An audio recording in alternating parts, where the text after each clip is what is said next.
Geram, Ges Khalifah sebut mendengarkan omongan Gus Yakut, hukumnya haram. Candaan Menteri Agama Yakut Khalil Qomas soal tidak memilih Amin terus disoroti. Salah satunya datang dari Ges Khalifah. Loyalis Anies ini pun menimpali pernyataan Yakut.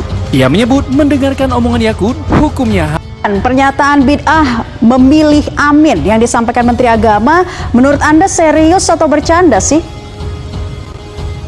Iya, mungkin serius, mungkin juga bercanda.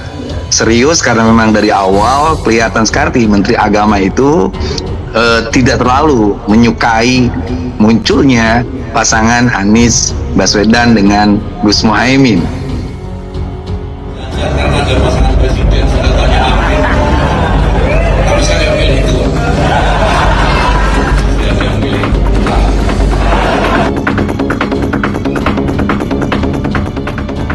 Menteri Agama Yakut Khalil Qomas melontarkan pernyataan tidak akan memilih pasangan calon presiden yang singkatannya Amin. Dan kalau ada yang memilih, itu bid'ah katanya. Pernyataan itu disampaikan Yakut dalam acara resmi dan serius saat pidato pembukaan orientasi pegawai P3K Kementerian Agama di Surabaya, Jawa Timur, Rabu siang. Usai berpidato, Menteri Agama Yakut Khalil Qomas berkilah kepada para jurnalis bahwa yang dia maksud Amin adalah Amin Suyitno. Itu kan nama orang, Amin Suyitno. Saya ambil Amin Suyitno, gimana sih ya? Jangan goreng-goreng kok. Kamu nih goreng-goreng. Amin Suyitno itu nama kepala Badiklat. Bisa ngambilin pidana dengan Pilpres Pak Menteri ya? Ada hubungannya. Bahwa apa yang disampaikan oleh Menteri Agama itu tidak pantas untuk diutarakan di muka publik. Karena ini memantik dan memancing kontroversi ya di mata masyarakat. Karena tadi soal bid'ah itu kan dalam konteks agama itu kan dilarang. Ketua DPP Partai Nasdem Effendi Khoiri atau Gus Coy mempertanyakan basis nalar Menak Yakut, menyatakan kalau ada yang memilih pasangan capres yang singkatannya Amin adalah bid'ah. Kalau itu dianggap serius, apa basis argumentasinya? Basis nalarnya, dalilnya apa? Ilmu yang dipakai apa? Iya, mungkin serius, mungkin juga bercanda. Serius karena memang dari awal kelihatan sekali Menteri Agama itu tidak terlalu menyukai munculnya pasangan Anies Baswedan dengan Gus Muhaimin. Sehingga itu merupakan pesan dari bawah sadarnya atau orang-orang yang memang tidak suka dengan kemunculan pasangan Amin. Wakil Ketua Umum DPP Partai Kebangkitan Bangsa Jazilul Fawait menegaskan pejabat negara terlebih seorang Menteri Agama agar hati-hati melontarkan kata-kata yang mengadu domba. Berharap ya politik ini memang politik yang mengedepankan gagasan, track record, visi misi, bukan memunculkan perkara-perkara yang sifatnya mengadu domba, politik identitas. Selamat tinggal, kata Pak SP, cebong dan kampret. Yakut Khalil Qomas mestinya menjaga integritas sebagai Menteri Agama, menjaga kerukunan, bukan melontarkan pernyataan yang bisa menimbulkan kegaduhan. Apa perlu ditanggapi wong? Nggak ada, dan nggak ada substansinya. Nggak ada substansinya, tidak perlu ditanggapi. Gus, ini kan kadernya sendiri ya Gus yang ada. Iya, demokrasi kan begitu, memang memberikan siapapun boleh ngomong apapun, dan itu kan pilihan politik. Setiap orang memiliki pilihan politik. Tetapi kalaupun ini dianggap sebagai guyonan, menarik sekali karena dalam tradisi NU di mana Gus Yakut dan saya berasal, bid'ah itu adalah sesuatu yang tidak ada di zaman Rasul tetapi diamalkan oleh sebagian besar umat Islam. Tapi terbagi dua, ada yang bid'ah dhalalah yang dilarang oleh agama, tapi ada bid'ah hasanah. Nah, kita ngambil aja, anggaplah misalnya Gus Yakut meminta ini adalah bid'ah, tetapi kami menganggap ini adalah bid'ah hasanah, sebuah pasangan yang terwujud tidak sesuai dengan skema oligarki yang diinginkan, tiba-tiba dengan takdir ilahi, takdir politik, tiba-tiba muncul pasangan Anies dan Muhaimin. Ini yang sebenarnya selalu kita menjadi bahan pembicaraan kita, termasuk tadi malam kita memutuskan ada tim nasional pemenangan Amin.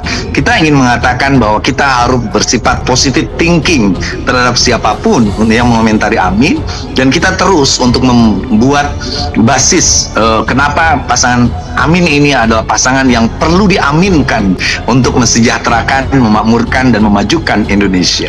Begitu, Mbak. Gusmin ini kan sepertinya beda mazhab dengan Muhaimin Iskandar ya. Tentu ini kan bagian dari faksionalisasi di internal teman-teman NU secara umum. Muhaimin Iskandar itu apapun judulnya adalah pihak yang dari dulu memang berseberangan dengan Gus Dur ya.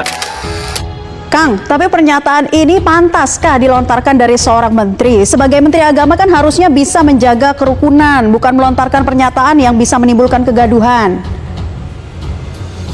Ya, tentu kita sangat menyayangkan ya bahwa pejabat negara siapapun untuk tetap menjaga netralitas, satu. Yang kedua, menjaga bagaimana Pilpres ini harus menjadi ajang demokrasi yang memunculkan apa yang disebut dengan voice, suara-suara positif, suara-suara konstruktif yang bisa menguatkan kesadaran publik tentang pentingnya memilih pemimpin. Jangan noise itu kegaduhan, sekedar tawa-tawa dan lain sebagainya. Kita ingin ini Pilpres ini betul-betul diusung dengan keceriaan, dengan kebahagiaan, tapi berbasis atas sebuah nalar publik yang betul-betul positif dan konstruktif. Oke, Kang Maman melihat apakah ada narasi pecah belah yang disampaikan Menak ini, Kang?